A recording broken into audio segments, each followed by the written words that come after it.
And we're back with another episode of the Lakers Fast Break Podcast. Oh my God, what a game. It's Gerald Glassford coming right back at you here for the Lakers Fast Break. Do you have your heart back yet in your chest after that one? I mean, do you need help from EMTs on that one? Like that. My gosh. What a heart-stopping game that was, I'll tell you. But it is, of course, Gerald Glassford for the Lakers Fast Break. Happy holidays to everyone out there. Hopefully, with the Lakers pulling it out, it's a little happier for you going on your Monday morning drive or your Sunday evening drive, wherever you're listening or watching this right now. Truly appreciate you joining us. Make sure you like and subscribe. Subscribe today to get the latest notifications on when we go live on the air with the latest Lakers Fast Break podcast. Want to mention real quickly before we get into the particulars, don't forget Drip Show, my man Drip Show at Drip Show Shop on Instagram and Twitter. You see this quality. Soft Gigi and Kobe tribute pillow right there for you. And you know, I've got not one but two great canvas arts looking right behind me. Luca right there, Kobe right there, right behind me. You can have that quality right there for you at Trip Show Shop. You follow him on Instagram and Twitter. You go ahead, you message him, you tell him what you like, whether it's pop culture related, maybe a Swiftie fan in your life wants a big canvas art of Taylor Swift or K-pop Demon Hunters or something like that. Maybe a Zootopia 2 or something like that. Avatar coming. Well, nobody likes Avatar after they watch the movie. They just, kind of just, it's there. It's almost like obligatory. You have to go see Avatar, right? You don't really care about it after you see it. But you can have something like that. Or Lakers, Dodgers, your favorite NFL, NBA team, or more. Just go ahead. T-shirts, hats. He does it all. Posters. He does it all. It is at Trip Show Shop on Instagram and Twitter. And the reason why I'm going ahead and making this big run, because it's 10, 11 days to Christmas. Well, it's closing in on 10 for most people. You got to hurry. So you got to go ahead and make sure you line up something really quick with at Trip Show Shop on Instagram and Twitter. Oh, JSJ, I got a lot of stuff to say about John Cena's last match. Also, as well, of course, want to go ahead and mention I do the Pop Culture Cosmos, where we cover the latest news and trends in pop culture each and every week, twice a week, wherever you get your podcasts. I will try to go ahead and have thoughts on Cena's last match on that show coming up this week. Also, as well, of course, our thoughts on recapping the Game Awards or the Expedition 33 Awards, what have you, and also all the new trailers for video games that I hope to have a conversation with TJ or Josh, because they're both doing their own thing as well. They're kind of busy, but I will have two shows for you this week on the Pop Culture Cosmos, wherever you get your podcast, and also as well, Inside Sports Fantasy Football. Don't forget my good friend Chris Sardieri and I hit you up. What's going on with the NFL at Inside Sports Fantasy Football? I asked that question myself, Nick T, quite a bit. And all I can tell you is suffer through the pain for a little bit while longer, because trade season can start officially tomorrow when a lot of players become eligible for trade. And I'll just leave it to you with that. But even if he makes it out, yeah, he's a free agent at the end of the summer, so the Lakers don't have to bring him back. But the Lakers did come back to the court after a disappointing game against San Antonio, who shocked the world last night and beat the prolific Oklahoma City Thunder in Las Vegas here. But what was happened to the Lakers? What would happen to the Lakers, because they had fallen to fourth and technically fifth place in the Western Conference during the game, if anybody noticed there, because the victory by San Antonio over OKC. So what would happen as the Lakers stepped to the court against the Phoenix Suns? The Phoenix Suns, who recently made waste of the Los Angeles Lakers with Dylan Brooks poking the bear, so to speak. And with that came a lot of angst, I'm sure, for LeBron James. LeBron James said, as LA Knight would say, no, I'm having none of that. With Austin Reaves out of the lineup for about a week-ish with the calf strain, the Lakers needed a frisky LeBron tonight. And despite the 8 turnovers, which was bad, and I understand that, And a very concerning last minute of the game where you saw the highs and the lows of LeBron James in that last minute. That's why the heart kept pounding out there. The Lakers did get the victory. They had a strong 24 to nothing run starting about 5.5 minutes left in the third quarter, all the way into the fourth quarter. 24 nothing run got them as much as a 20-point lead in the fourth quarter and decided to give it all back in that generous holiday giving mood to the Phoenix Suns, who actually took the lead with just seconds left on Dylan Brooks, his three-pointer. But Dylan Brooks got to be Dylan Brooks. Foul. There was a call. Didn't like the call. Got ejected. LeBron had an easy chance after making a layup with 40 seconds left to really seal the game and unfortunately missed a technical. It led to a shot by Dylan Brooks again to get them the lead, but Dylan Brooks got so upset just right after that he got ejected from the game. Those two went at it earlier in the game before. Those two just don't send them over to the same Christmas party, I'll tell you that. But LeBron James in the last minute took what we thought was a commanding 4-point lead with a layup. Unfortunately, Lakers gave that lead up too.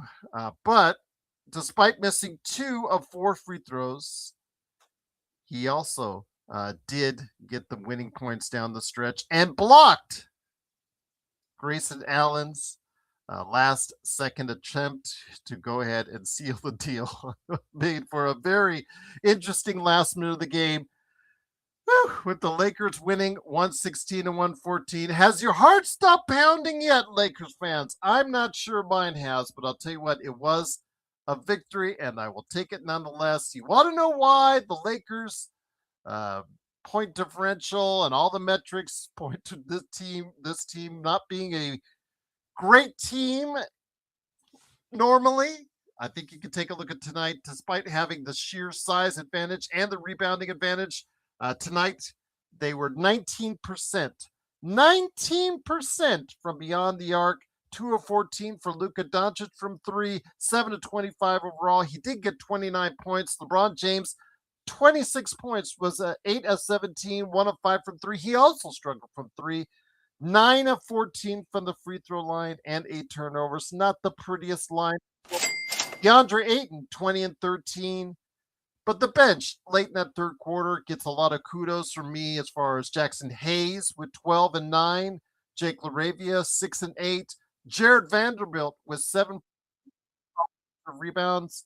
And the Lakers do get the victory tonight. And a close one, and a tough one, and a hard one to swallow. 116-114.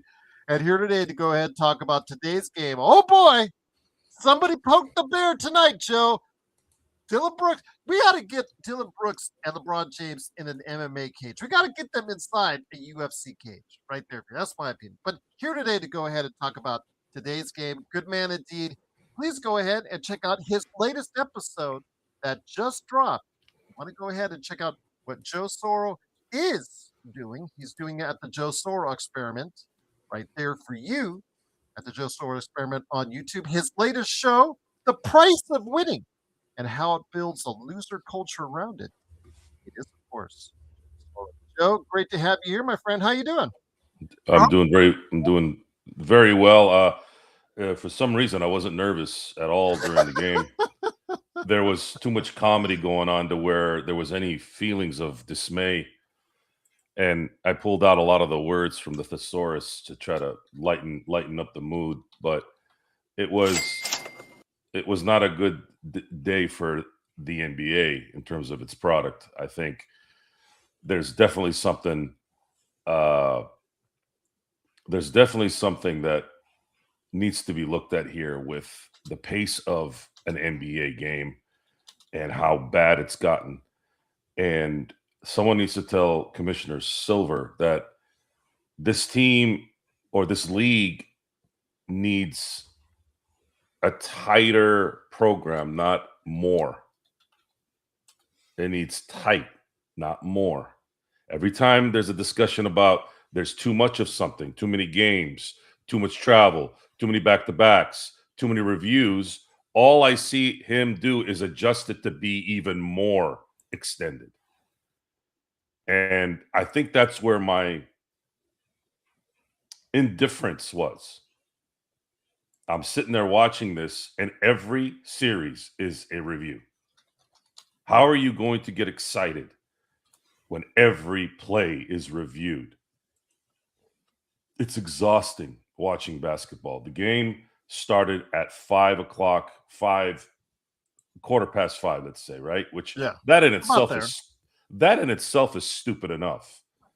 And the game finished 3 hours later. This game lasted more than a baseball game, plus maybe 3 or 4 more innings. This is supposed to be basketball, fast-paced, exciting. NBA, it's fantastic type stuff. And when the tell really was with Stu Lance. Stu Lance very rarely. I was obviously listening on the Sportsnet feed because I can't listen to Reggie Miller or any of those guys on Prime or NBC. It's NBC. I was so excited about the NBC feed coming back, and then some dipshit hired Reggie Miller to do color. And every time every time I get onto that damn channel, it's that dumbass on there doing color. So, anyways, Stu Lance never criticizes the refs. He was criticizing them tonight. And that's not a good sign. It's a very bad sign that the product tonight was a product issue. You can sit there and say the Lakers got lazy. The Lakers blew it at the end there. This is the kind of the NBA in terms of its culture now. You can't sleep. You can't eat. You can't take a nap. You can't do shit because what's going to happen is they're going to hit 2 threes. And then all of a sudden, the refs start calling fouls that they weren't calling the first 43 minutes of the game every time the last 5 minutes. And that in itself is the problem. It's a problem. A foul is a foul. Why is it different the first 5 minutes of a game? And don't tell me that you didn't see the exact same play in the first quarter versus the fourth. Yeah, guys get tired. Yeah, guys maybe don't work as much, but I'm paying attention, okay? Booker went to the line, 4 times in a row? Mm-hmm. What, Booker all of a sudden became Michael Jordan in the last 5 minutes of this game? That guy looked as interested in this game as I am interested in anyone around me at all times. It's just not real. By the way, props to everybody on Discord. And despite the negativity of Discord, Discord kicks the shit out of whatever playback was, by the way. So the end game is the Lakers won. And you see the games like this happen sometimes on the offensive end. They couldn't hit a shot. But what did we say even just a few shows ago? Sometimes your shot, and we've said it before, but I just, remember saying it earlier. What is it? What is it, guys? What happens when the shot isn't going in? That happens. In an 82-game season, it happens. But where do you make up for that? You make up for it by playing sound defense. Their rotations were awesome until that last 5 minutes with the combination of every foul called on the planet for whatever reason. And you set a standard for yourself that when things aren't going right, you set a reputation, you set a mindset. Hey, you know what? The shot's not going in. Even Luka can't hit a shot. But your defense was there. LaRavia was going after rebounds. Marcus Smart was doing what he was doing. That might have been the worst part of the Laker setup tonight, was that whatever the hell that was that he did at the end there. Like, dude, seriously, what the hell were you thinking? That was, he was taking a potentially game-winning or game-losing shot when you didn't need him to at that point. If you're gonna go that route, Marcus, at least use your left hand. If he uses his left hand, he gets a layup. Yeah. He uses his right hand, you saw what happened. Because if he goes left, then the guy's going to commit to his right, and then I think DeAndre Ayton was wide open under the basket. You give him the ball, then it's an easy basket. So these are the little things we talk about, Gerald. When we say fundamentals, when we say in the moment, Stay in the moment. Fundamentals is always going to take you somewhere. It's always going to take you somewhere where it's good when you know your fundamentals, especially when you continue to do them because it becomes second nature. And in those cases, second nature, Marcus Smart is not some schlep that played in Charlotte his entire career. This guy was in playoff games for a good, 7 straight years? So I'm not going to buy the fact that he doesn't know what he's supposed to do. That was a rookie mistake that even rookies don't make. However, it was aided by a horrible product that the NBA put out today. And it sucks too because I actually really enjoyed the game up until about 5 minutes of the game. I was excited because of the defense. I was excited at how well the Lakers were playing defense, how the Laravias and the one out of maybe 15 games that Vando was going to do something happened today finally this year. It's the first one I remember. Those things kind of help in an 82-game season. Now, I'm not expecting him to continue to do that. It's just what it is. But I am expecting the Lakers to play with that kind of energy because other than LeBron, everyone there is young and should be able to do it, especially when things aren't going right on the offensive end. So that's kind of how I looked at it.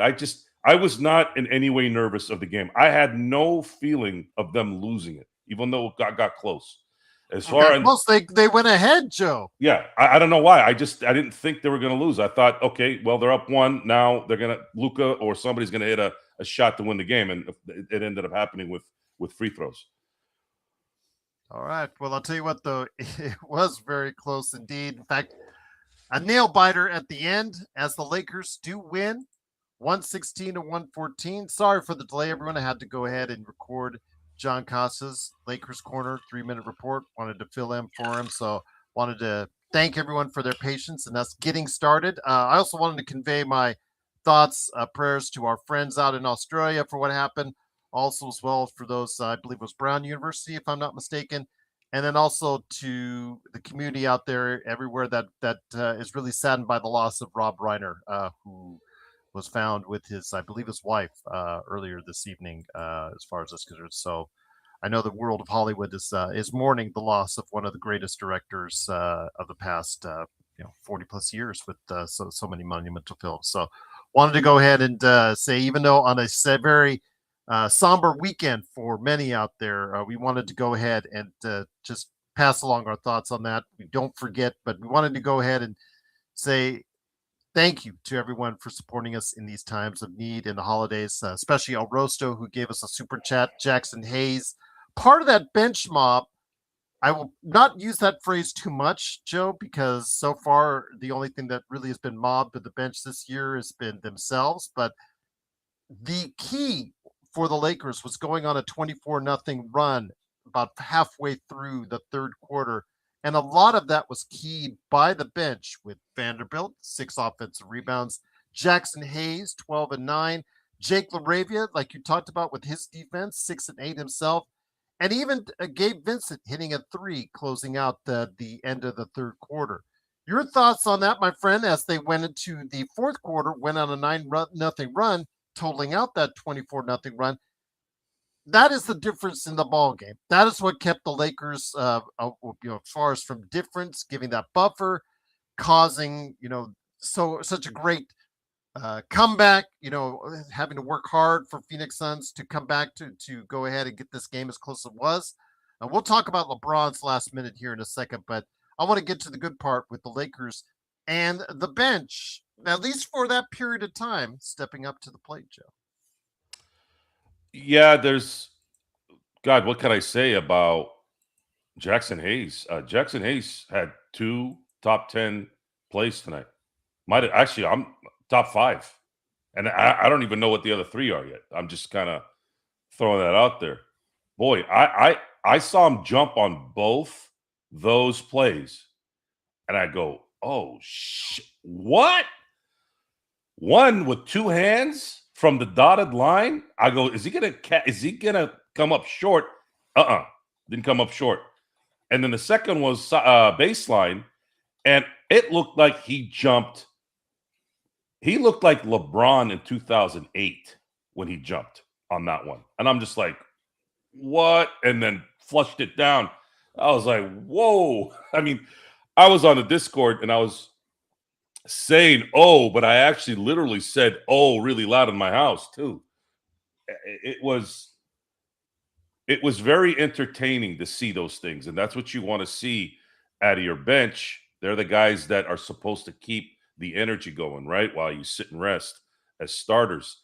And guys like Laravia, guys like Vanderbilt, guys like Jackson Hayes, they all did exactly what was needed, and they put the Lakers in a position to win the game. The Lakers shot 37 threes tonight and only made 7. I think they just thought that maybe they'd be able to get out of that funk, and it really never materialized. But what did materialize is they made up for it with energy. They made up for it with many, many, many offensive rebounds. They had 24 offensive rebounds tonight. And I'd say that's probably the difference in the game. If they don't get those rebounds, this thing could have probably gotten away from them. It's a weird game. Good game.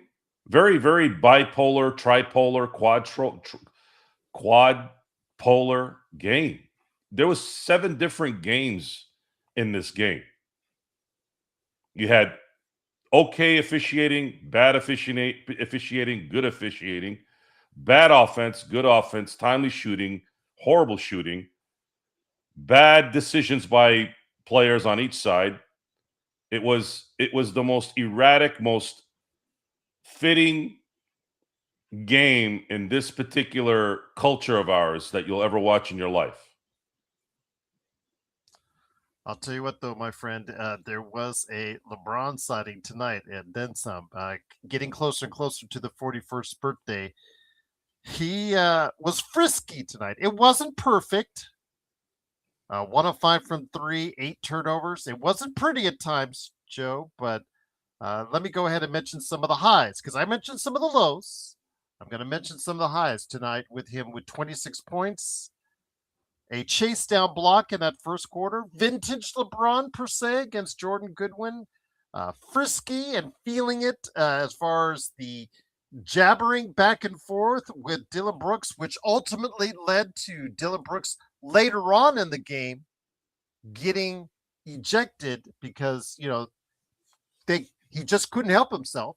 And I know somebody said, to me a couple weeks ago about Dillon Brooks, Houston would love to have Dillon Brooks back, maybe, but this is the Dillon Brooks you'll also get as well, as far as that's concerned. But LeBron, in that last minute, put the Lakers up by 4, Joe, with the layup, which seemingly would you put this game out of reach, but no. And then also had 4 opportunities at the free throw line to go ahead and ice this game, and only made 2 of them. But he also blocked the last second attempt from Grayson Allen. He blocked that shot to seal the victory as well. And not to mention, he was all up in what was going on with the Phoenix protest, with the protest, the challenge calls, and of course also the ejection of Dillon Brooks. Just another game for LeBron James. But I'll tell you what, that last minute, the clutch LeBron, you saw it, you didn't see it, and then you saw it again, Joe. Yeah, it's usually not a place that LeBron likes to be in, but he did make the last 2. And really, the second miss he had was halfway in and came out. I don't know how the hell that one came out. I had PTSD when that happened too. For just a half a second, I remembered Ori's shot that went that way in 2003 against San Antonio. God, how different would that have been had that shot gone in? Yeah. Lakers would have went back to LA up 3-2 instead of down 3-2, and maybe the Lakers 4-peat. History changes, the whole butterfly effect thing. But LeBron James has not been messed with like Dillon Brooks does typically, unless you want to count what's his name from Indiana. What was his name? Lance Stevenson. Lance Stevenson, right? But he was more goofy than tenacious like Brooks. Brooks he's trying to bully LeBron. And if I was to talk to Dillon and say, okay, I'll let you keep doing what you're doing, but can you do it like this a little bit? Can you not do it right after you hit a game-winning three, possibly, and then give them another chance without having the clock run out? But then I don't know necessarily if that's how Dylan Brooks' brain works. I think people in Memphis got tired of it. I don't know if people in Houston got tired of it. I think it was just part of a trade to get Durant. But that might have been the dumbest play of the day. You can call Marcus Smart's play dumb. I just think he made a bad decision in terms of which hand to use. If he'd used his left hand, he would have had his defender, move out of where he was. The defender anticipated him not having a left hand, and he went all in on the right and got the block. Dylan Brooks might have cost the Suns the game because of something that he had no reason to do. Mm-hmm. Hell, the fact that he lasted as long as he did with 5 fouls was a testament to his discipline, and then he went and screwed it up. Just stupid. And guess what? They meet again in 9 days back in Phoenix. So 9 days from now, we can see. And you see that, and what did we talk about? Talking about helping these guys not have too much. They don't have to deal with the rigors of an 82-game season. Look what this game could have been. Right? You said in 9 days they're back in Phoenix. Uh-huh. Make the damn schedule regional, and you'll start getting these kind of things that start. Oh, I'm so tired of seeing Dylan Brooks and the Phoenix Suns. I can't stand Devin Booker. He's got a face that you want to punch, right? A punchable face. You got all this stuff, and then you got the Luka history with that. Guys, the schedule used to have 6 games against one team. Silver needs to go about that. I know there's some kind of money thing that's involved. Otherwise, it would have been done by now. I don't know what it is. I haven't been able to figure it out. But if you guys want to limit the stresses of travel, that's really what kills these guys.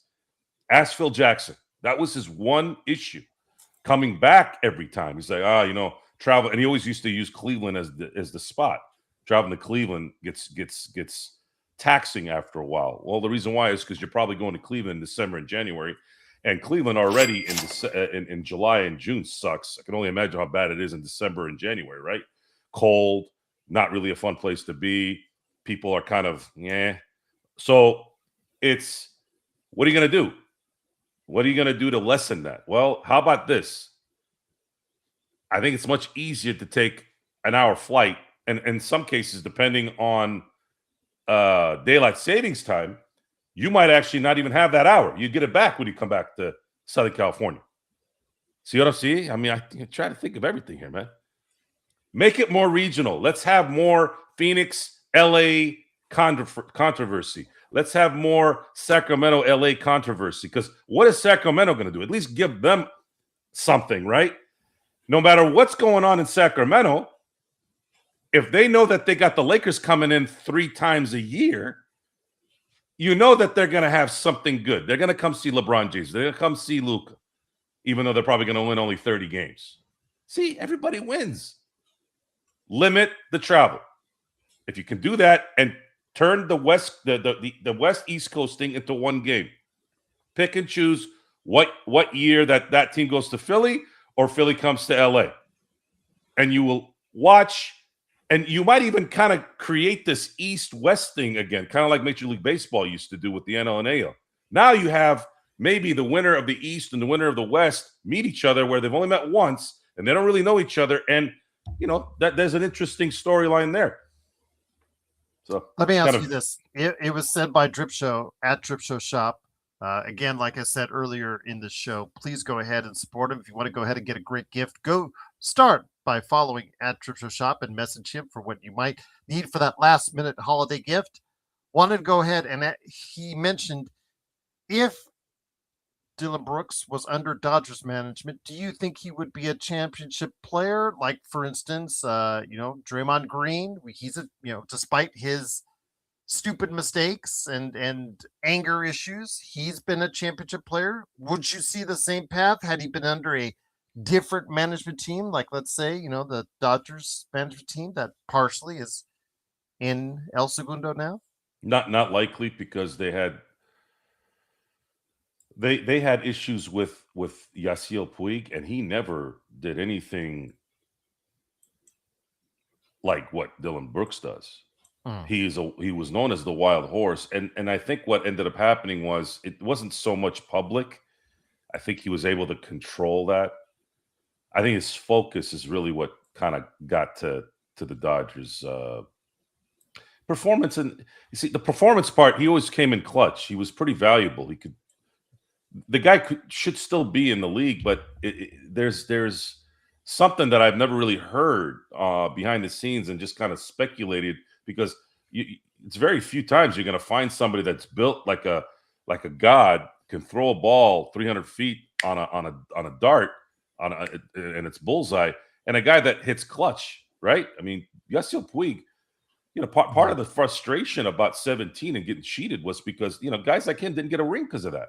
And he deserved it. He deserved it. He deserved it in 17 and in 18. He had amazing moments even before then. So if Dylan Brooks is a Dodger, I don't even think they let him out the door. Mm. I really don't. I think Dave Roberts would be like, "Hey man, what the hell are you doing?" Or Kershaw would come out of somewhere and say, "What the hell are you doing?" Kershaw. I was always kind of like in the dark with Kershaw. Who was Kershaw? Why does everybody love Kershaw so much? Kershaw seems to be very focused and very kind of determined, mean. And sometimes that kind of sets people the wrong way, especially when you have a clubhouse or a team of egos. But then when you start to really find out details, because I ended up meeting some people that are close to the Dodgers organization, and you start to listen to more podcasts and you listen to this person talk about this person and they interviewed it. And then you start to find out. I mean, Walker Buehler was like the clincher for me last year. Imagine that. I didn't really know what it was until last year. Walker Buehler's on Mookie Betts' podcast, and he's all, "Hey, 22 would have done it." And Walker's that guy, by the way. Yeah. He's that ego guy that's kind of like a prick, but in a good way. But sometimes that doesn't work with a room full of egos. And the fact that someone like Walker Buehler was saying, "What would 22 do?" I was like, damn, man, this is something that Kershaw has done for 18 years now, did for 18 years that we don't even know about. And that is the beauty of that particular athlete, is that you don't even know it because shit always comes out, right? But you don't know. So now correlate that with someone like Dylan Brooks in that clubhouse. I am sure that if Dave Roberts isn't doing something, because Dave Roberts wasn't there the entire 18 years, right? Kershaw played for Joe Torre, played for Don Mattingly. So I'm sure that if something like this happened, I'm pretty sure that someone like Clayton Kershaw, like, "Hey man, you do that again, I'm gonna whoop your ass." Mm-hmm. And that would be it, because Dylan doesn't look like he wants to be a conformist in any way, which I'm not gonna lie, guys. I totally relate to that. But if it's at the expense of doing the smart thing, winning, not ruining people who don't deserve it, now you're being a selfish prick. You can't do that. You can be a nonconformist, but you better have the results behind it too. Once again, the Lakers win 116-114. They're now 18-7, tied back again with the San Antonio Spurs for fourth place in the Western Conference. The Lakers again, not getting the greatest game from Luka Doncic, Joe. They also 8 turnovers from LeBron James. It wasn't pretty by any stretch of the imagination, both for the Lakers playing it and also the Lakers as far as watching it for Lakers fans, because of how ugly went with the turnovers, with the challenges from the refs going back constantly back and forth to the monitor. The game flow was just interrupted constantly, and of course also as well the ejections as well. But the Lakers do get the victory, my friend. I wanted to ask you real quick while I had my mind on it. A question came about in recent days about Rich Paul's statements about Austin Reaves being better off the bench. This is something that you and I originally had talked about during the beginning of the season. He's currently out for about a week with a calf strain, but I wanted to go ahead and mention it, so I didn't want to forget it because I said I would talk to you about it. Your thoughts, my friend, on it? Funny. He wouldn't say that if it was one of his other clients that was, being talked about in that position. And if Austin was his client, he probably wouldn't be saying that at all. Yeah, and that's part of the. That's part of the. It's not irritation. Someone like Rich Paul. If Rich Paul irritated me, I feel like I'd lost in the intelligence department. He doesn't irritate me. He doesn't bother me. He doesn't do anything in that I'm thinking about him. But what I will continue to say is that he's a classic buffoon who thinks he knows what's going on, and he'll project that you don't know what's going on because you're some schmuck who's doing a podcast that that's beneath him, right? For him to anyone who doesn't criticize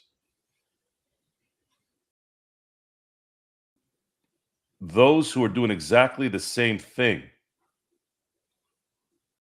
but you pick and choose who you're gonna make what you're gonna make public.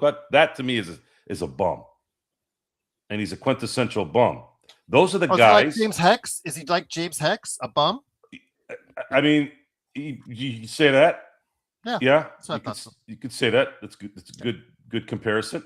There you go. There's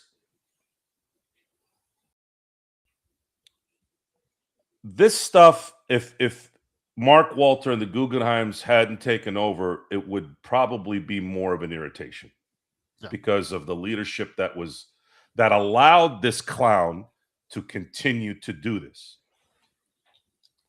So you're talking about the correlation and the comparison to the Dodgers, and it's an important question, even though it's a baseball comparison.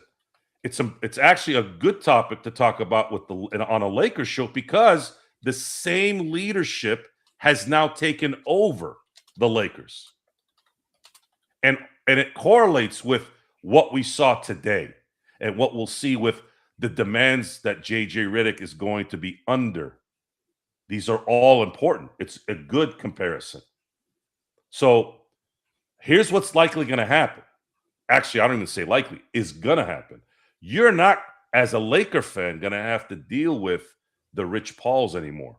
You're not going to have to deal with the lackeys and what do they call Vince McMahon's guys? What do they call Pat Patterson and Briscoe? Remember Gerald? I know what it is, but I want to. Yeah. Well, Stooges, I think. Stooges, right? Yes. Or you're not going to have. Yeah. I love the Mean Street Posse. That was. I still like the Stooges. I thought the Stooges. I know, but the Mean Street Posse, led by the Stooges, was actually one of the best things that I saw. That was great. Look, man. I stopped watching wrestling after the late 90s, but there was a couple times in the early 2000s where I had to tune in.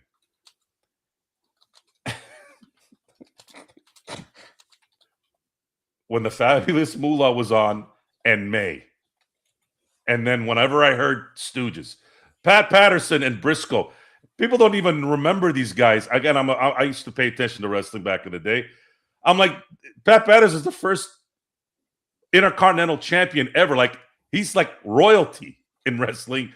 And then Briscoe and his brother were practically like, they were like part of the beginning of when TV started getting, mainstream, right? And him and his brother were the guys that were integral parts of wrestling. So to sit there and listen, I'm like, man, look at, they're calling like the two like icons of wrestling Stooges. So I always thought that was funny. And then May getting, oh my God, when Bubba Ray slammed her through a table, I was like, what the fuck did I just watch? So, wow. How do I put a button on this before I kind of lose myself in the discussion? Rich Paul is on borrowed time. I think he's trying to get as much publicity as he can because these guys think in dumb terms, in terms of they can't get it the normal way. They have to get it as creating controversy. But don't worry, Laker fans. In about 6 months, barring a championship, you're not going to have to deal with the Rich Pauls or the Maverick Carters, any of these guys. All these clowns are going to be gone, and you're going to see a renaissance in Lakerland, in El Segundo. And you will see more of what you saw and how I explained the Dodger culture, because that same culture is coming to LA.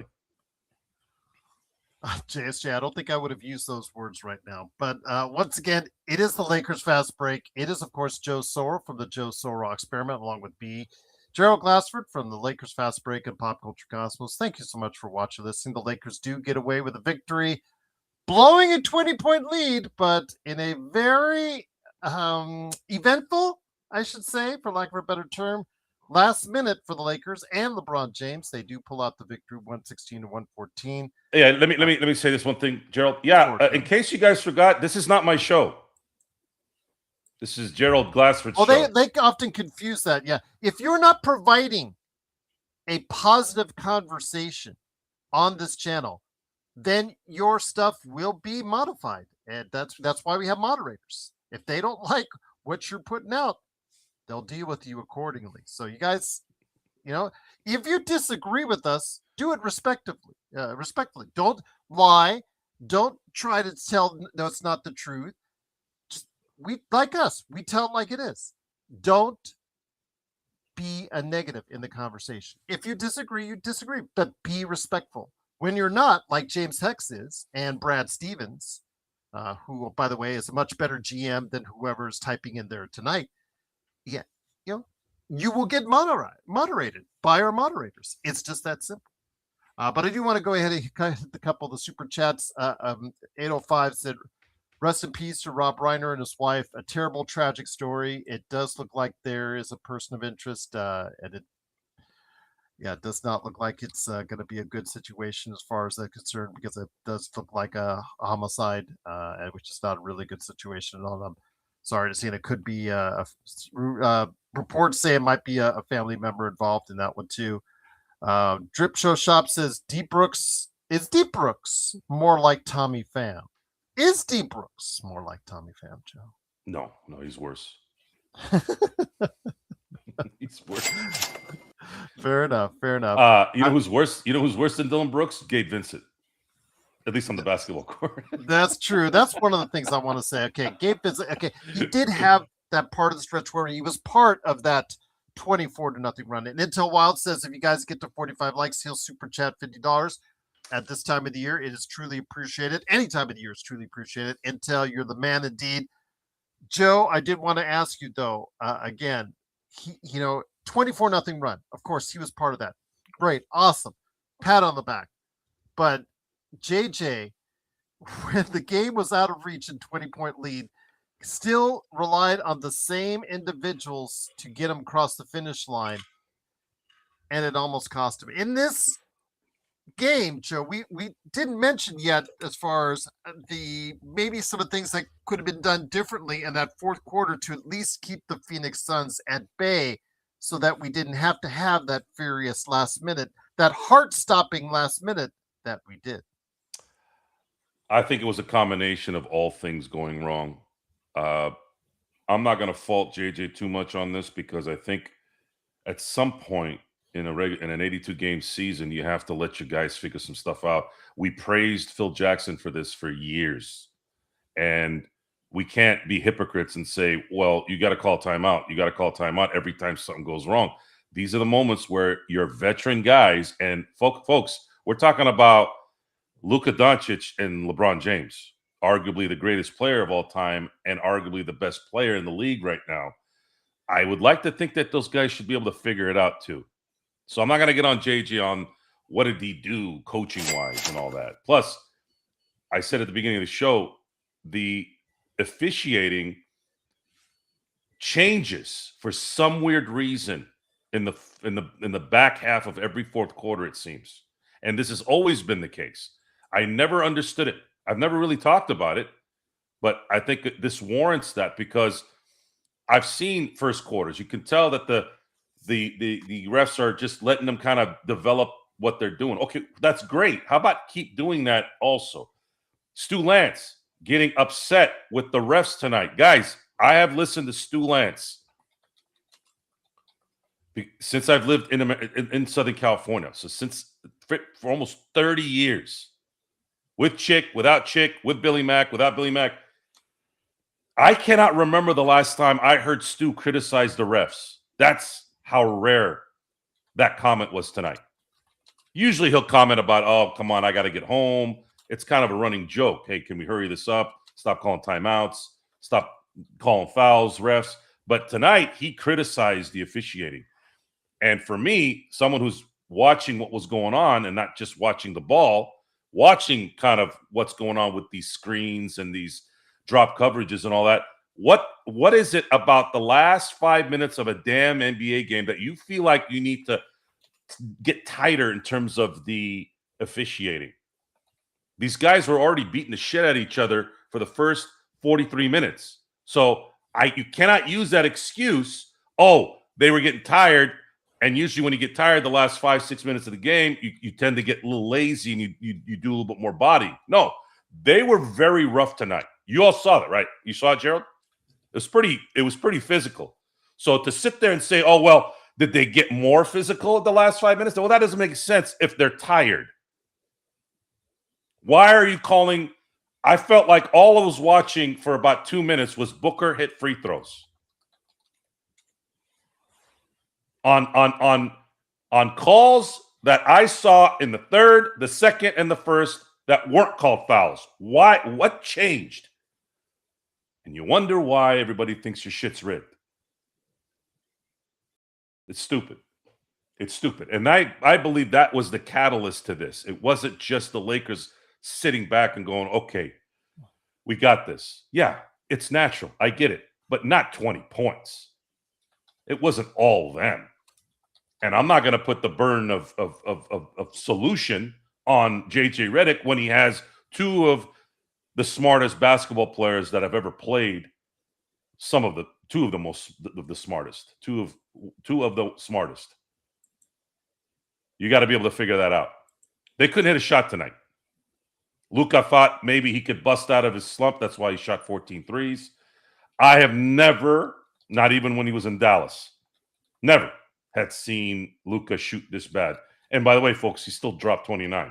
Well, let me ask you this, Joe. That's one of my next questions I was going to hit, and hopefully Legend will be able to join us here in just a couple of minutes. Once again, the Lakers with the victory, 116-114. I did want to go ahead and ask you this. Luka, when you're shooting 2 of 14 from 3, I mean, when you know it's not your night from 3 from the outside, you should adjust your game, especially with a team like the Suns, where the Lakers dominated rebounding on the inside, where your centers were, 32 points and 21 rebounds, I believe, total as far as what for both combined. Take the ball inside or get the ball inside on days when you're not having it from the outside. Because when the Lakers are shooting 21% from the three-point area, they actually were as low as 17% at one time in the fourth quarter. It's not your day from the outside, but they still insisted on shooting from the outside, and that helped Phoenix come back from 20 points down to regain the lead. That wasn't the sole reason. There were obviously a myriad of reasons, but that certainly didn't help. As a coach, don't you you get the guys saying, look, it's not our night from 3. Let's push the ball inside. Let's try and get the ball inside to Ayton, Hayes, or LeBron and Luka. Take that ball inside because it's not really working from outside. I mean, Hashimura was a nothing tonight. Let's just put it that way. And Smart wasn't much better. Your thoughts, my friend, on nights where you're just not having it in that fourth quarter, don't you go ahead and try to adjust your game to just start taking all, especially if they're going to be making a lot of those calls, because the Lakers, even with all that, had over 40 free throws tonight. And that might have been why. Maybe there was the pressure of you giving the Lakers all these calls, and they're trying to sort of bring it back a little bit. And that in itself is even worse. Mm-hmm. It's even worse in terms of your bias decision-making. Oh, well, if we don't do this, they're going to tell. If we're damned if we do, we're damned if you don't. Well, let me explain this like everybody's a 10-year-old. And I don't even know if a 10-year-old would understand this. When you're more aggressive, what happens, Gerald? When you're going to the basket, pick and rolling, you usually get rewarded for it. You do, because you do get fouled, right? If you're Phoenix Suns tonight and all you're doing is shooting, How often were they going to the basket? How often? Grayson Allen wasn't going there. Yeah. Dylan Brooks wasn't going there. Because they had a much smaller team tonight. Right. I don't even remember. There was times in the game I didn't even know where the hell Devin Booker was. He was just sitting, he was just coasting in the 3-point line. Yeah. So what is it? What exactly is it? I'm not gonna put my eggs, my life, my whatever in an area depending on morons that can't understand the difference. What is it? No, Son is a popular patron in my show. That's like comparing me to Charles Manson. We've both been called psychopaths. The only difference is he did what he did and I do what I do. So completely different scenarios. George Springer, I wouldn't wish death on him. But he's a cheating piece of shit. Dylan Brooks is just crazy. If you want to ask me who I'd pick to be on my team right now, I'd pick Dylan Brooks. That's how much I dislike George Springer. And the guys that were with him, by the way. I can't stand those guys. I can't stand that franchise for anything because of what they did. Anyways, you got to watch the games, folks. It's as simple as that. And not every game needs to be even in your head. Oh, they got 45 free throws. Okay, why did they get 45 free throws when you got 15? Well, because the refs were biased or whatever. No, they weren't. Because I kept seeing DeAndre Ayton getting the ball 2 feet from the basket. I kept seeing LeBron go to the basket. I kept seeing Luka go to the basket and then sometimes stay back. It was kind of a back and forth. You saw a lot of guys go hard to the hole, and you're gonna have more chances at going to the line when you do that. That's the point of it. And if you're not, then what do you want them to do? They're not gonna foul you as much at the 3-point line than they would in the paint. But I think that's probably what played into this. You're on the road. There is an advantage being at home because the crowd's going to react to, the other team doing well, and they're going to start going after you. There is no game. There is no game in sports, at least here in America, that is as close to officials as it is in basketball. So they get that. They feel it. They hear it. They're human. But I just hope they weren't trying to sort of even that out, which is just stupid. It's stupid because you almost had a team lose because of that. And here today to go ahead and discuss today's game. It's a good man indeed. It is, of course, Legend from iGotNext Sports Media, who I will be on tomorrow night. I will be on your channel tomorrow night. I will not diss you. So I apologize because I dissed Joe. I dissed Legend. I had bathrooms I was remodeling on Saturday and Sunday. Family just took me all over the place and kept me going. So I do apologize. Holidays get a little busier, and I apologize for that. Drew Shows Shop, thank you so much for the $20 super chat. Thank you all for a great 2025. He's saying again from us as well. Thank you all for a great 2025. Happy holidays. Hopefully it's a safe one. I know this has been a somber weekend for many. For reasons out there in the news from where you're in the entertainment world, Australia, Brown University, just not a lot of things there coming out of there that are really positive right now. But the Lakers, again, trying to provide some positivity with their victory, 116 to 114. Wasn't the prettiest thing I've ever seen, Legend. Again, Dylan Brooks, with all of his antics and all of his stuff, might have poked the bear just a little bit too much. It wasn't the prettiest LeBron game, but I'll tell you what, it was feisty LeBron. And feisty LeBron with no Austin Reaves in the lineup is exactly what we needed. Yeah, it's what you needed just to make up for Austin's output. And yeah, Dylan Brooks kind of showed us why Memphis gave him a boot. He kind of was called with it. I thought you kind of costed your team the game. You gave LeBron free throws. True, he missed it, but still, you gave him an opportunity to pretty much take this game over. So Yeah, the antics, it works at times. You just gotta know when to do it, right? And that just won the moment. That just won the moment right there. But give LeBron credit. He stepped up when you needed him to. No, not the prettiest, but win is a win. Win is a win. Gotta do better with the free throw shooting. That free throw shooting is concerning, which is always have been. Kind of surprised he went to the free throw line to shoot the tech free throw. That was something I wanted to ask you guys about because, again, it was mentioned in the chat as well. Why have LeBron shoot that technical free throw? Yeah, that was the wrong one. Wrong choice. Yeah, that's Joe. I mean, that's happened many times before that, because it's just because LeBron, all-time scorer leader, blah, blah, blah, blah, blah, greatest players of all time.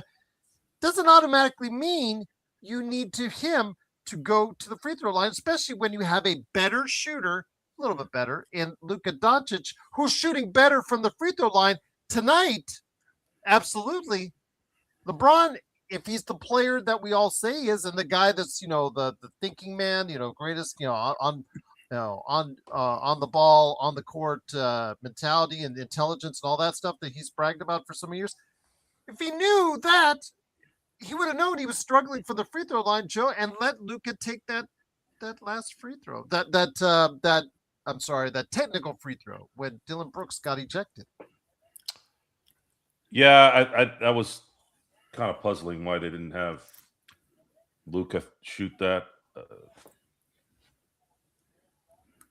My only guess would be JJ saying, "Look, you're going to need to make these, so better start doing it now." But I think he got his chance later, but he after 23 years, I think it's enough trying at this point. I think you might want to.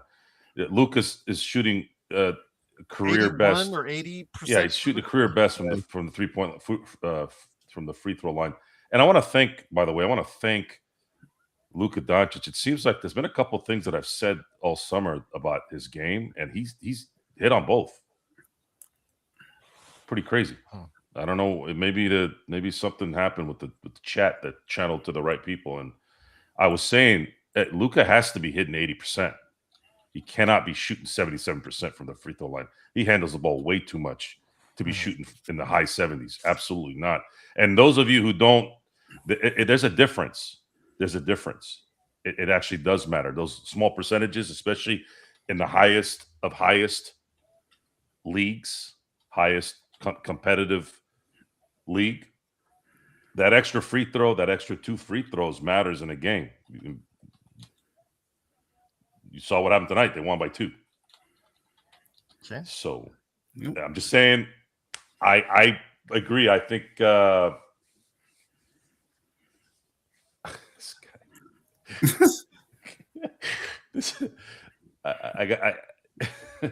got to let Luka shoot that free throw. Yeah, no doubt. I don't get it. Is it all about ego, Legend? What makes you think? I mean, just because there was no question, there was no discussion, no contemplating. He just, because it was directed towards him as far as the whole situation with Dylan Brooks' ejection. Just automatically just walk right up. I'm wondering, maybe he wanted to try to prove a point since it was Dylan Brooks, and he like, I'm gonna show you. But man, you should just let Luka, or I don't know, let Rui or somebody shoot the free throw. It's a guaranteed bucket.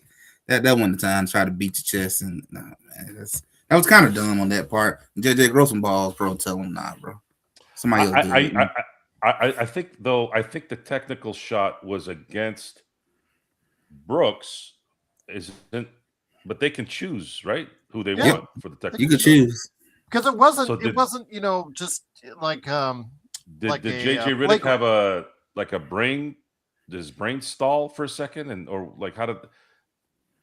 And no reporter has the balls to ask that question too, right? As soon as they ask JJ that question, he'll storm off, right?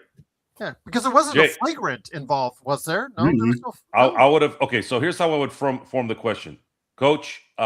When Dylan Brooks got the technical foul, what was the strategy to have LeBron shoot the free throw instead of Luka? Seems like a very simple question. I mean, it's a fair question because it could have cost you. And again, if he goes F you, I'm going to be fine with it because I'm like that. But I try to put it as nicely as I could. I try to be as fake as I could there. Because that's a fake question. What does that even mean? What was your strategy? There was no strategy. What was it?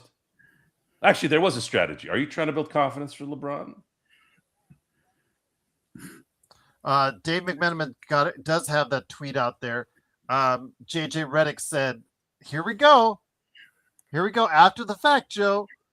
Quote, Luka should have shot that. JJ Redick on LeBron James taking the technical free throw after Dylan Brooks was tossed. Well, you're the coach. Why not? I just said that. Grow a pair of balls and tell LeBron to sit down, man. Let this be. Don't tell me after the fact. Let this moment for everyone viewing now know that we're paying attention, guys. We really do. You think we're not because maybe we say things that you don't want us to say, but I don't need to play in the NBA to know how the NBA game works. It's thousands, not 100. Thousands, not 1,000. Thousands. And that's just Laker games. Imagine how many games I saw in the 90s. You know how many Bulls games I saw in the 90s? New York Knicks games in the 90s? Spurs? Utah Jazz? Man, I've seen so many games. We're paying attention, man. How do you not? What are you doing if you're watching 82 games and you don't know shit about what you're watching? You got to be the dumbest person on the planet if you haven't figured something out there, right? I would think that would be pretty bad. That would waste of my time. Imagine it. Everybody has a show that they watch, right? Everybody's always like, hey, Joe, you got to watch this. You're going to really, I know you're really like this. I go, guys, you act like you don't know my lifestyle. I go, I watch 82 NBA basketball games at least before the playoffs. Then I watched 162 baseball games. I'm watching 3 shows a day, basically. And if they're half-hour shows, I'm watching 6 shows a day. Sometimes I'm watching both those clusters because the NBA sometimes meets with baseball. Oh, and by the way, I also watch football once a week, at least 3 hours of that. But let me say this, Joe. I mean, it's common sense. On the season, Stefan, because I want to clarify. Okay, on the season, coming into today's game, or actually after today's game, I don't know if ESPN has updated their stats. LeBron is 60% from the free throw line in 8 games. Luka is 80% from the free throw line. Going into those free throws, Luka was 13 of 14 from the free throw line before that technical foul, just to get every idea. But LeBron, he had already missed 2 free throws already in this game before he missed 2 late in the game as well. So he missed. He'd already missed 3 free throws before those last 2 free throws that were missed of the 4 that he took in that last minute. Legend. So again, I don't get it.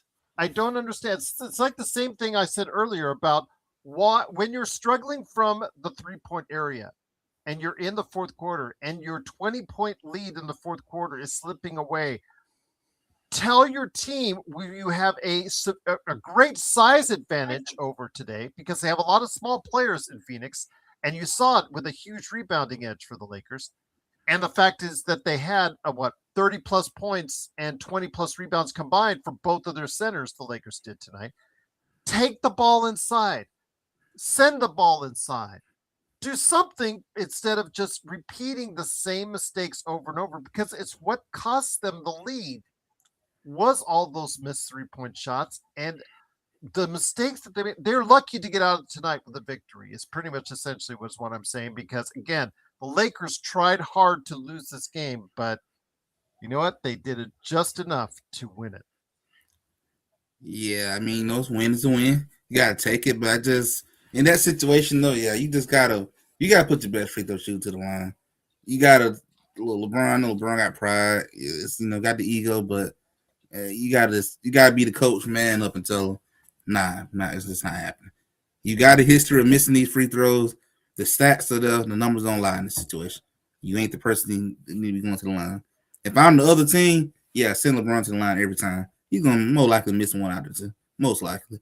Maybe he might make both of them, but high chance he's gonna miss at least one. You need to put Luka or Rui. It's one of your best free throw shooters in the line. Don't put yourself in that situation. That could have been disastrous. And then we'd be looking at JJ as well, because you the coach, you let it happen. So that's on you. So JJ Reddit's okay, not JJ Reddick, but JJ Reddit's assistant mentioned in his comment, the refs bailed us out. It's happened for the past 20 years, Joe. When you have a LeBron team, we'll take it, but that's the truth. I mean, he echoes a lot of the sentiment a lot of non-Lakers fans about the Lakers and how they win their games from the free throw line, which to an extent they do. Ref bails is it's happened for the last 20 years. When you have a LeBron team, we'll take it. But I'm going to put it up here for you. I saw it. I don't want to read it. Okay. I had a show for 3 hours the other night. Uh-huh. I think it's kind of interesting that we're at this topic again, this time for a regular season game. I'm not going to say that officiating doesn't affect games. That's just, it does, especially in the NBA. And tonight it did, because I could see, I'm not blind, the same plays in the first half versus the last 5 minutes of the game, they were called differently. And that's my frustration with that. To say this benefits LeBron, officiating benefits LeBron the last 20 years.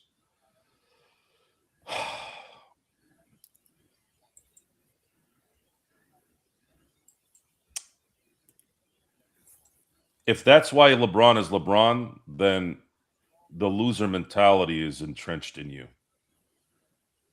If you want to say referees are going to sort of help the superstar, there's some truth to that. But what do you mean by help? They're getting a couple extra calls. They're getting the benefit of the doubt. Okay, if you really want to go that route, let's go to this route. I want to know if you're going to OKC's page and saying that about Shai Gilgeous-Alexander, because despite the fact that he is an amazing player, and I love his demeanor, by the way, the reason why it's hard for me to criticize SGA is I love his aura. He's got a look of a king, like his face, the way he kind of is moves around like he's a grown ass man. Like, it's very rare in this era where you see that. Most of the daisies you see now, they're either fake or they're wearing purses, shit like that, right? So I saw at least 5 to 10 highlights of calls for Shai Gilgeous-Alexander, and that's just 5 to 10 that I saw, where I'm like, what are they doing? This guy's getting to the line basically just running. And it's very, very James Harden-esque. It's not just LeBron. It's not just Kobe back in the day. It's not just Jordan. I don't know where this comes from. Maybe they're maybe they're good manipulators, which proves my point even more. Stop officiating differently for things. That's what this all comes from. A foul's a foul. If he gets slapped in the hand, it's a foul. I don't care if it's Shai Gilgeous-Alexander or Gabe Vincent. Call the foul. Now, I had made a very good point years ago on this channel.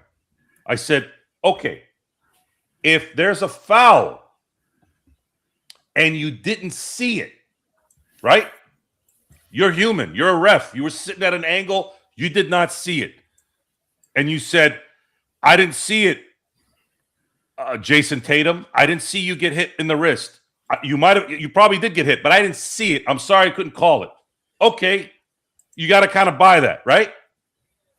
What I hate is when there isn't a foul and it's clear.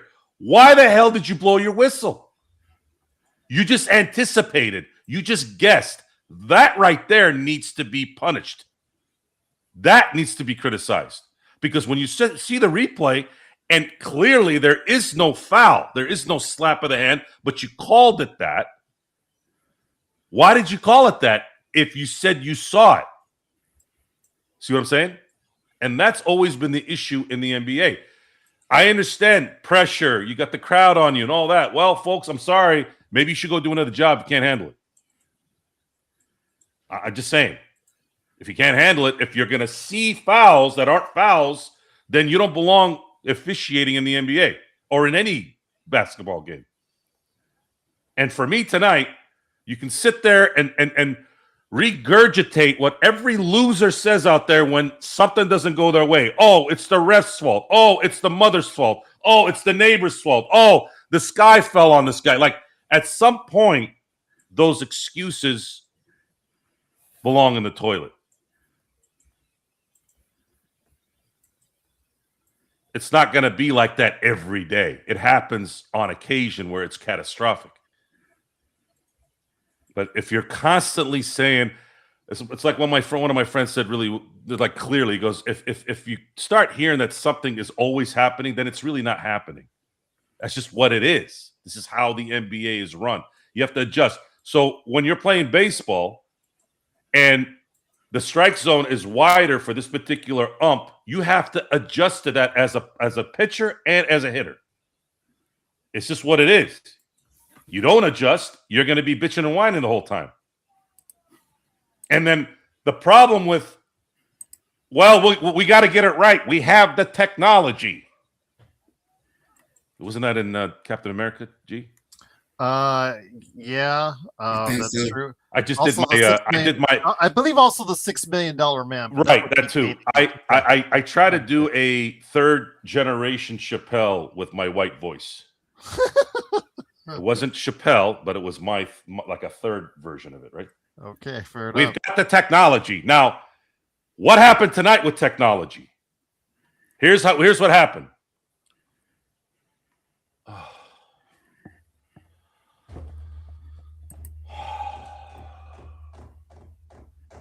This is a basketball game, by the way. And then 2 series later, back to the monitors. I'm like, this game should here? be over. What the hell is going on here? This is basketball. 2:30 tops. The game started at 5. It ended at 8. On December 14th. This isn't the playoffs. What are you doing? I am still the Haitian sensation. Yes. And I always will be. And if you don't like it, you're a racist. He's the holiday experiment, right? I will not be coward. I will not cower down, and I will not be insulted. So just remember that. Okay, fair enough. Stefan, let me know. Hit me up, though. I know you've got a podcast, so let me know. You said you wanted me on. Hit me up sometime to go on there, because I'm going to go on. Stefan or Stefan? I'd say Stefan, the fancy name. It's a fancy way of saying it. So I'm going to be on Legends channel tomorrow. I got Next Sports Media talking college football, so I'm looking forward to that. I will not diss him again. I'm definitely going to get you on this one. It is I got Next Sports Media. Go ahead, like and subscribe on YouTube. But my friend, little thing came up before we head on out. I wanted to go ahead and mention a couple of things of note. Again, there's a lot of stuff I'll mention later as far as what's going on in the world, but wanted to go ahead and bet what's also going on here in Vegas was that a certain team, which a lot of people like myself still think is, I mean, they're 24-2. So my gosh, real world problems there. Now the sky is falling. Now they lost a game, but they did lose last night to Victor Wembanyama, who came back. Obviously he didn't have the greatest game, but he made the impact where it counts, as far as I think it was over plus 22, 23, something like that, in his time during the game, as they beat the Oklahoma City Thunder in a very actually spirited battle last night here in Vegas. They move on in the beloved NBA Cup, beloved by who, I don't know. But Tuesday night against the New York Knickerbockers, the San Antonio Spurs will. But I think all eyes were on the OKC Thunder to see what they would do in the spotlight. And this team, which has had an easy ride so far, met up with maybe one of their first challenges of since the beginning of the season, when they had that really close Houston game. and they didn't get it done in the clutch. Are you taking anything away from that loss against the San Antonio Spurs on Saturday night? No. Just one game. That's it. Easy to win one game and just one game elimination. It's a different ball game. We got to win 4 out of 7. That is a different situation. But I think it is good for them to experience that situation because you've been in so many blowouts. You're not gonna know how to handle a tight game when you got to actually be in one. So to me, if there was a time to suffer a loss in a close game, it would be right now. Why it's in December. Better to do it now and not in April or May or June after already get in the playoffs.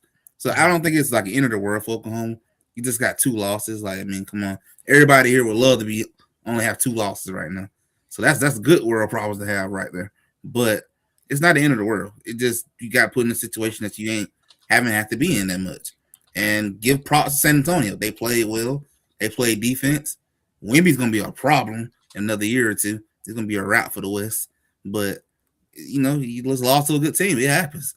But I will say that was a darn good game, though. It really came down to the wire. And shout out to Caruso. He played heck of good defense on Wemby. He played really good defense. Man, that was special watching somebody that height guarding Wemby like that. But good game. It is what it is. If I'm the Thunders, I don't worry about that. The real goal is June, not this cup that nobody probably don't really too much care about. And I'm going to make a message to it, and I'm going to say it here on the Monday or when I go ahead and record with Caleb Ponce, Joe. This NBA Cup, they need to rethink it. Okay, they had to. Okay, there was like an hour, 2 hours, almost between games. You know what? Okay, so you get a 2/3 or half, empty stadium and arena. I'm sorry, the T-Mobile Arena for the first game, and you have to shuffle all the people out, and you have to wait until everything's clean and whatnot. You wait an hour and a half, whatnot, 2 hours, whatever it was. And then finally, the next game goes on. You killed all the momentum and buzz. Why not just do it, Joe, like the tournament, like the NCAA tournament, where you have one game, done. 15, 20 minutes later, start of another game. There you go. Keep the excitement rolling. I don't get it, Joe. The NBA, this is not rocket science. They absolutely killed the momentum for the night's game.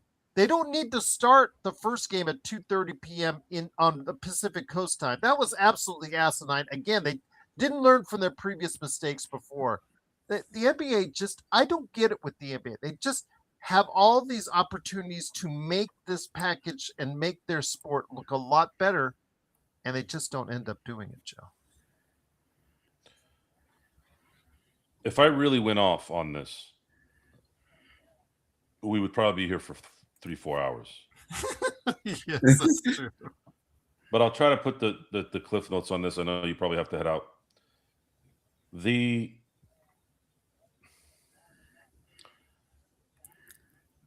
What do you see 90% of the time between breaks on the NBA? Now,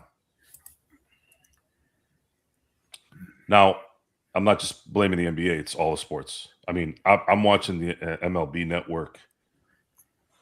I just want to watch. Oh, you didn't want the concert in the middle? I just want to. The concert part always is an interesting question because I do love the walkout song for the closers. I think that this Edwin Diaz thing. I'm so excited about Timmy Trumpets. I can't wait for opening day now, right? And I was already excited about opening day. Now I'm really excited. I want to be there to feel that. I get the concert music type thing. Music is like no other. Music taps into something in all people. It unifies people. It makes it feel much better. I get it. But it can't be overextended, right? But more so than that is, thank you, El Rosto. See, this is my people right here. Shout out to El Rosto. This is my people. I didn't even say anything, and he already knew what I was going to say. I'm watching the MLB network, and I'm using that as an example so I'm not just blaming the NBA. I'm sitting there. I have children in the room. I'm not a prude, by the way, okay? But I have a section. There's a section in your life as an adult. You cannot do this in front of children. A lot of people do that. I'm sitting there. It's 1 p.m. in the afternoon. I just want to find out what's going on with free agency. I'm listening to Howard Reynolds talk. This guy's talking. That guy's talking. I'm trying. And then it goes to commercial, and it's a fucking 5-minute cocktail commercial. Oh, my God, my wife, she's so happy that I got my dick up now. He's not saying that verbatim, but I'm like, what is this? And if it's not that, it's some gambling commercial. Blue Chew is very popular on NBA. So you're saying why do they not give a shit about that gap? Because it doesn't matter. They've already gone into bed with the gambling stuff. My cousins' kids who are like my nephews, they've been going crazy for years. Joe, why don't you gamble? You know so much. I go, you really want to know why? It's not about losing and winning. I understand the excitement of that. And believe me, it's fun. But I'm just feeding into what's going on right now. The quality isn't there because they don't give a shit. And they don't have to. It doesn't matter if that game takes 18 hours between the next one because there's going to still be people that are degenerate pieces of shit gamblers that are going to watch. That's who they give a shit about. They don't give a fuck about us unless our dicks aren't working. That's the only time they do care. Like I said, Joe, I did not realize how important Blue Chew was to NBA TV. Cocktails. I found out this weekend. Cocktails. Yeah. Gambling. And I hate that the subject came up tonight. I have to say it, okay? And you can't sit there and tell me, especially considering what the fuck has just happened in the last 24 to 48 hours in Australia at Brown University. What the hell do you think those cocksuckers were on? You think they were on aspirin or gummies from their Flintstone package? No. What else does the NBA and the NFL and all these leagues and all these people always pumping every 5 fucking minutes? Take this pill. Take this pharma pill. Eli Lilly. Take this pill. AstraZeneca. All fucking dope. Dope. Cock pills and fucking gambling. And you're wondering why they don't give a shit. They want that game to be longer because that means more commercials for you to make. Maybe, you know what? I only fucked twice last week. Maybe I should get the pill. Or maybe I can do it 12 times this week. Look, before I even knew anything, Chris Rock, and he did a documentary on this, by the way. When Chris Rock really became Chris Rock, he became Chris Rock when he really didn't give a shit. Because he was in a time where performers were typecasted and they didn't know, is this guy an actor? Is he like this? He's that. He finally said, you know what? Fuck it. I'm just going to say what I want to say. And he had a bit. To me, he was the number one stand-up comic in the 90s. And I don't think anybody's close. George Carlin was there too, but Chris Rock owned the 90s. And he said this one thing in one of his bits. He goes, they have a pill out there. This is before it got crazy too. Like he knew it before. Do you ever get up do you ever like stand up and walk? Like, I'm paraphrasing, obviously. And can't get up in the morning, something like that, like something just mundane and stupid. I got that. Yeah, I got that. I stand up and walk. I have that. Oh, they have a pill for that, right? Restless leg syndrome, for God's sakes. When I first heard that, I'm like, is that a joke? This is before the sensitivity and dope era of the last decade. I'm like, what the hell is restless leg syndrome? You mean the guys that move their legs like this, they have a pill for that? Isn't it much easier to just slap the guy in the head and say, stop doing that to your leg? I've yelled at guys in meetings when they were doing that. Because all you hear is this. I'm like, what the fuck are you doing? What are you doing under there? I actually did that. I didn't say that. Not that one was because it was my buddy, but that actually happened 6 months ago in a like normal meeting. It was like, all you heard is this, and I'm like, Paul, and right away he knew what was going on. Actually, the guy next to me too, he said it right after I did. So that is Eddie owned the 80s, Isaac. Richard Pryor owned the 70s. So why? We're asking why. I just gave you a little bit of a tidbit on what's going on here. And for those of you who again, I don't want to go deep into this because this is a Lakers show, but Are you sure this isn't a glorified Hims and Hers commercial? if you're gonna tell people, if you're gonna be a public person, you're gonna tell them how to live life, how to vote, how to do all that, make sure you take care of your own house first. And on that note, once again, that's a serious comment, and I put it really lightly there. If you're gonna bitch and whine about what's going on, your dumbass better have your house in line. If you're gonna give out advice, if you don't, you could shut the fuck up. That's of course Dave Chappelle, who's the icon of 2010s. All right. Well, on that note, once again, the Lakers do squeak out the victory, 116-114. Legend, I know you got a lot of stuff going on this week.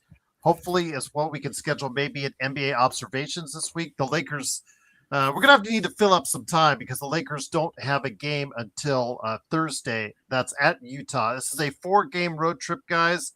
The Phoenix game tonight was the add-in game because of whatever the results would be from the NBA Cup. Lakers didn't make it, and Phoenix didn't make it, so they were put together tonight.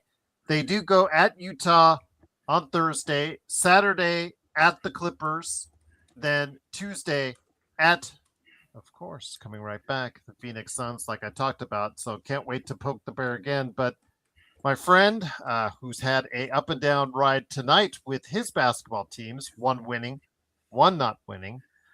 What you got planned this week besides a conversation with me on college football on Monday night, my friend? I'm probably gonna do a good little NBA talk myself this week, and then I'm probably gonna do a little video talking about my university.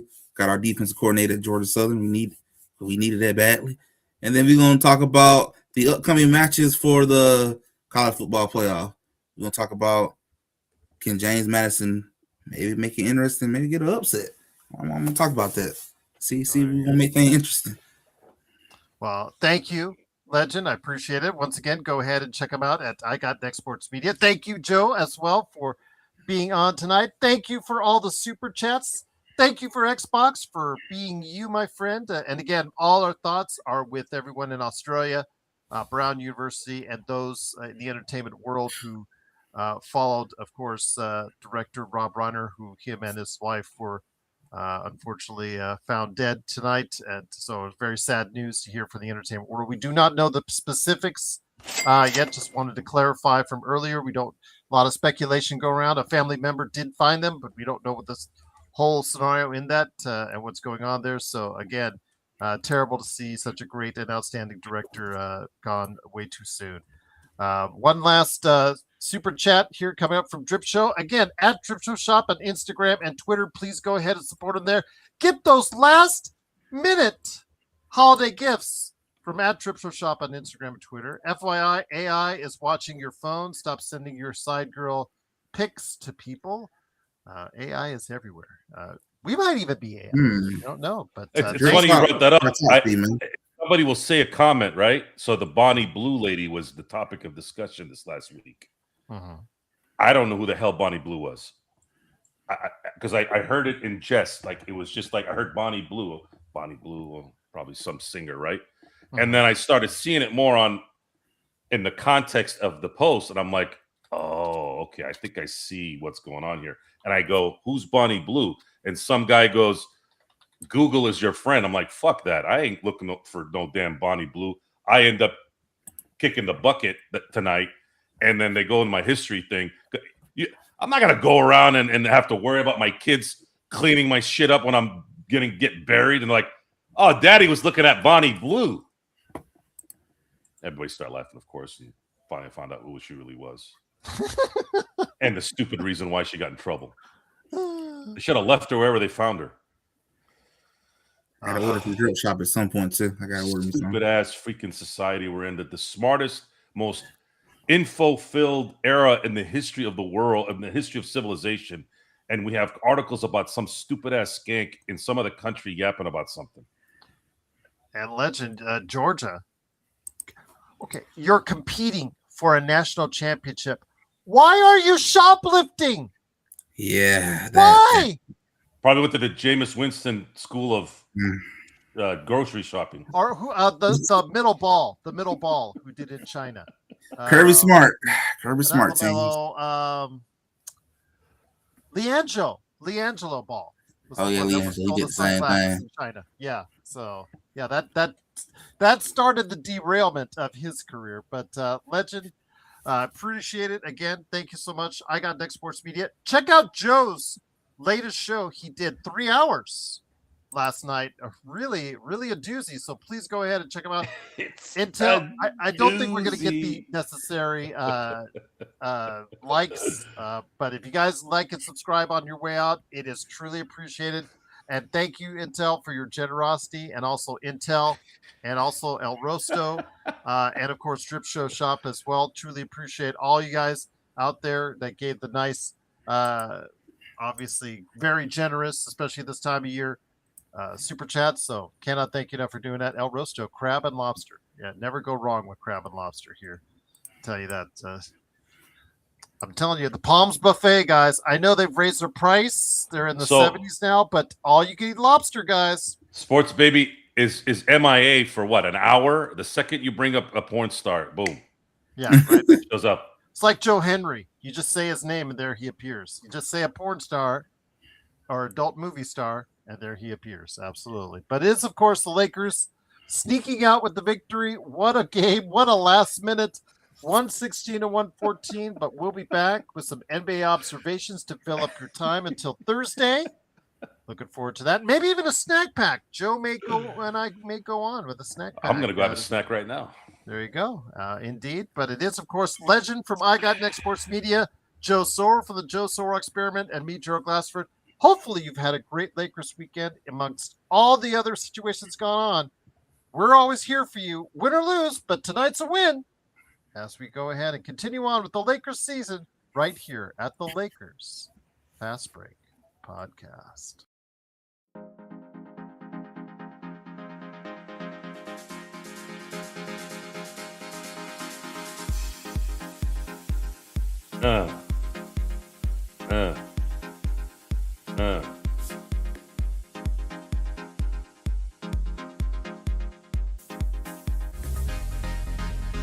Thanks everybody for watching. You didn't hear my thanks before because I know you like it. Thank you so much. Thanks for thanking everyone.